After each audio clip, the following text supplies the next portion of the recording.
my kitchen. I am working from home today. I'm about to bolus for lunch, and I wanted to walk you through the decisions I make around how to bolus and how long I wait until I start eating, which for me was the hardest part to learn. So I just checked my glucose monitor. I'm wearing the Libre 3 right now. I like it a lot, and I am 119 flat line. So what I'm gonna do is go ahead and decide what I'm gonna eat, because that's part of calculating the dose. Usually when I work from home, I don't know what I'm gonna eat. We do a lot of meal prep in our house, so I have a lot of leftovers. But today I wasn't feeling any of the leftovers. I'm gonna do a parfait bowl and some chips and guacamole, which is a treat.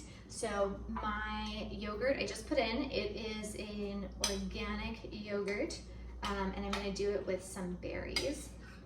I like to get frozen berries because I like to do organic berries. They have less herbicides and pesticides. There are some berries that are on the dirty dozen list, and that makes me want to choose organic, but organic berries are expensive, so we go with the frozen. So I'm just mixing this up now. I'm gonna have about 1 cup of berries, 1 cup of yogurt. So the berries are around 19 carbs and, 19 carbs per cup. The yogurt is 9 carbs per cup, so we're looking at 28 carbs. And then the chips are 17 for what I measured out. That's about 11 chips. So 17 plus 20, where was I? 28 plus 17 is 30. I should not do this on camera. 45. And I asked Alexa how much a 1/4 cup of guacamole is. I honestly probably wouldn't have really counted that or ballparked it, but Alexa said it's 5 carbs per 1/4 cup. So I guess I've been misunderstanding guacamole my whole life. So I'm gonna do 50 grams of carbs. Now, my carb ratio is about 1 to 9, 1 to 11, truthfully, depending on where I am in my cycle. Right now, I'm gonna go for the 111 because I'm starting to notice I'm having a little bit more insulin resistance. So I think I'm shifting to a place where I'm gonna need more insulin over the next week.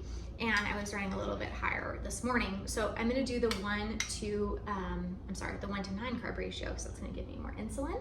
So 50 grams of carbs divided by 9, that's gonna give me plus or, let's see, 5.5. Now, I'm not on a pediatric insulin pen right now. I'm using regular Fiasp, so I have to round up or down. Because I'm 119, ideally I'd like to be below 100. I'm gonna round up. So I'm gonna do 6 units.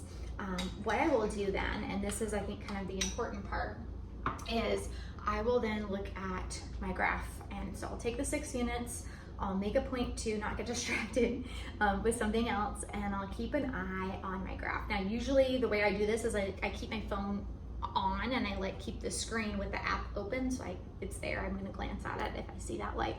And I wanna wait until my 119 starts to trend down before I eat.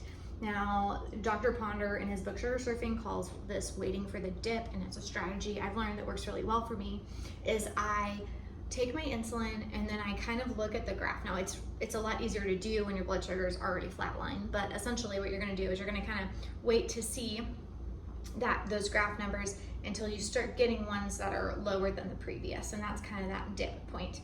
So after I've gotten maybe 2 to 3 points that are lower than that current straight line that I'm on, I'm gonna go ahead and start eating. Now, I know I'm not having a lot of protein, which I typically try to do with lunch. I've got berries, I've got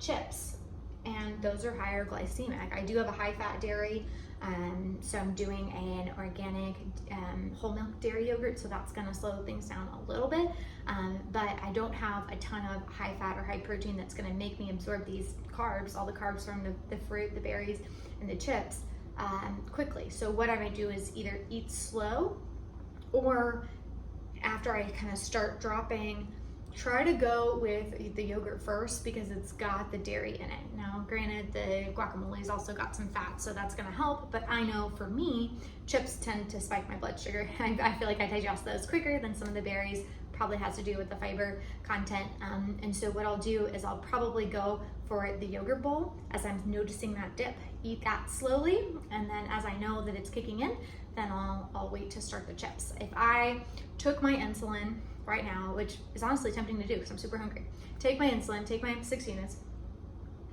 and then I were to just start eating the chips, I for sure would spike.